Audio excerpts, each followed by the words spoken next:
Okay, you've got your list of colleges together. It's time to apply.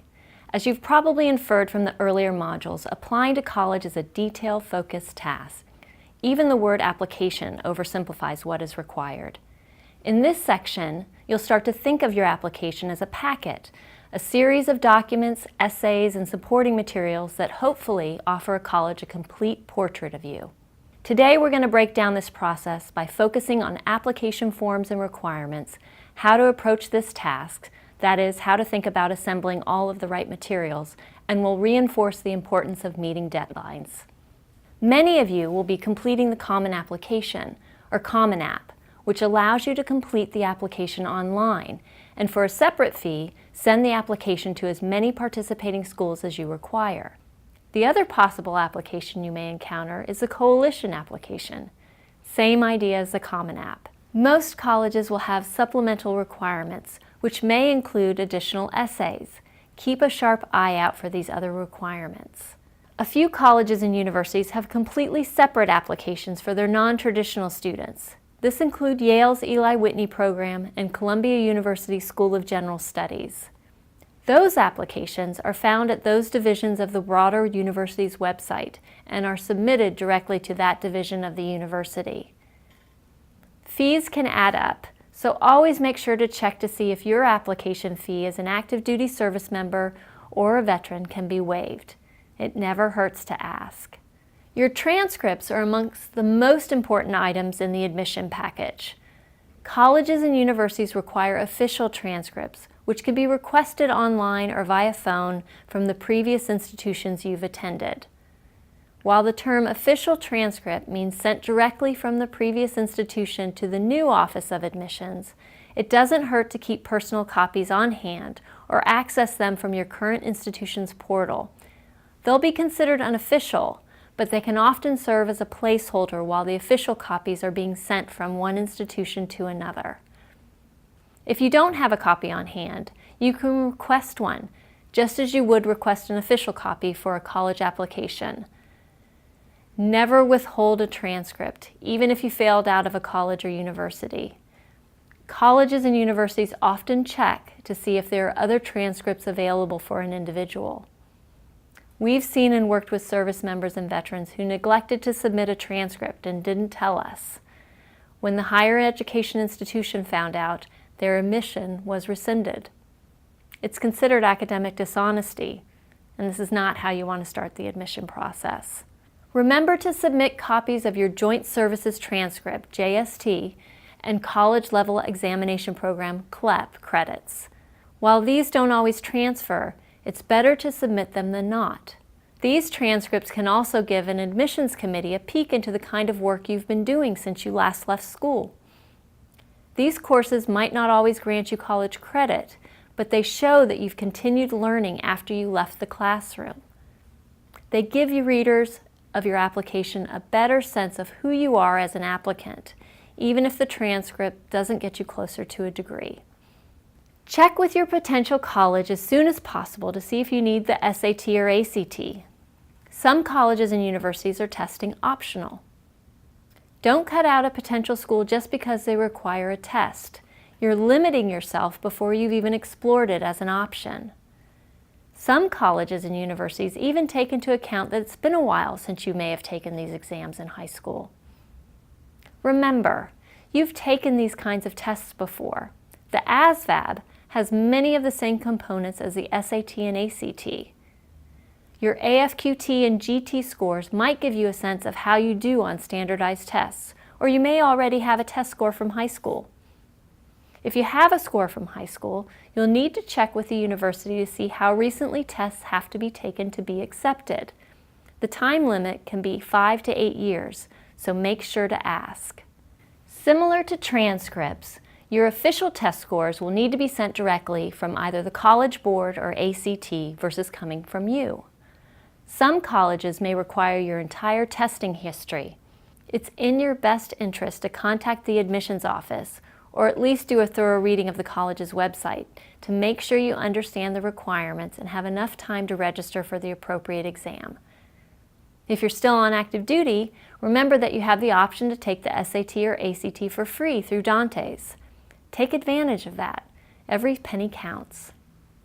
If you have the time and think you can improve your score, consider looking into test prep courses online. Some studies indicate that courses don't produce huge changes in scores, but I've had service members and veterans say to me that they benefited from this review, especially for the math section. If you think it will help as a refresher course, then go for it. If nothing else, make sure you take a couple of full-length practice tests before sitting for the exam. You want to remember what it feels like to focus on these kinds of questions for hours at a time. A couple of full-length practice tests will remind your body and brain what the experience is like. You'll show up on test day more prepared for the challenge. If you have any AP credits, scores are sent from the Educational Testing Service to the college. Keeping with our theme, please check to make sure that the college you're applying to wants these scores during the application process or after admission. So what are the pieces to the application? Remember, there's a difference between the application, which is the form with your name, date of birth, potential major, etc., and the application package, which includes that form and all other supporting documents that a particular college or university requires. As you begin putting together your application package, remember, this is the one place where you are in control. Remember to be yourself and try not to guess what the college admission officer wants to hear.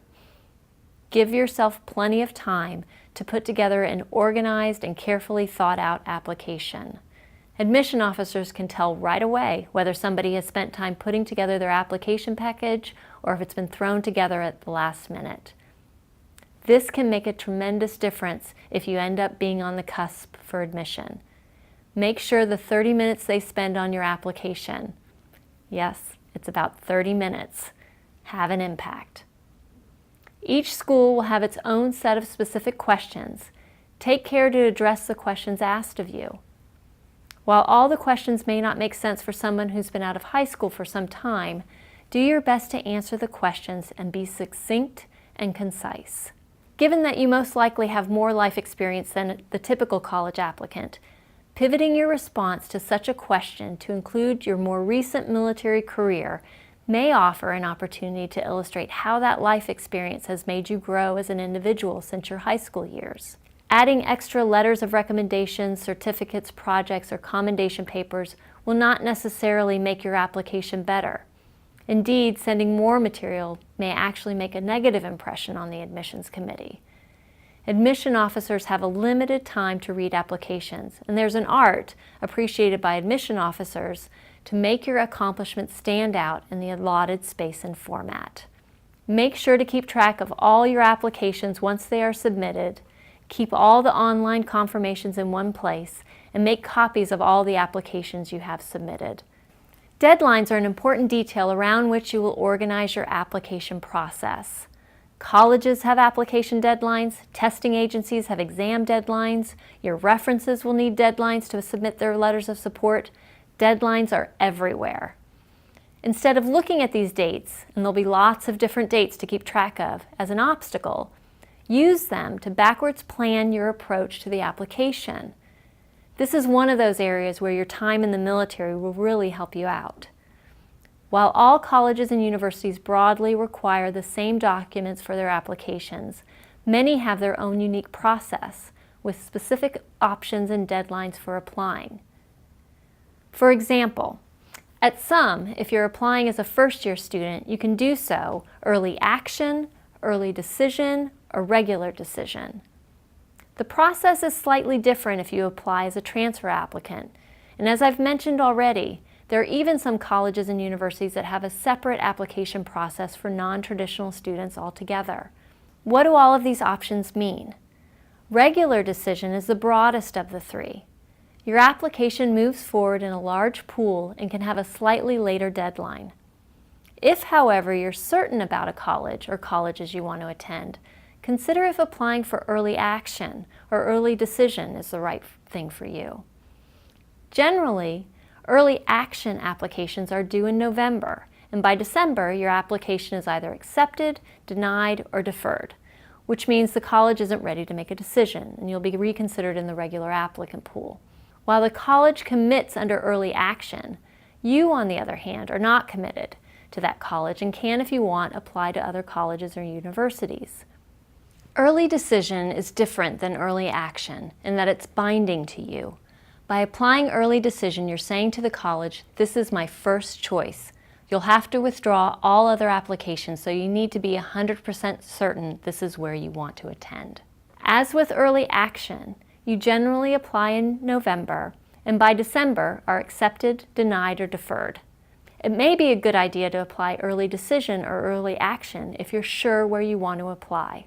Submitting applications early shows commitment and also means you'll be competing against a smaller applicant pool. Transfer applicants usually have deadlines which follow first-year student admission deadlines. With transfer applications, you might consider applying for spring admission, as there are generally fewer applicants at this time, which can mean slightly better odds in general for admission.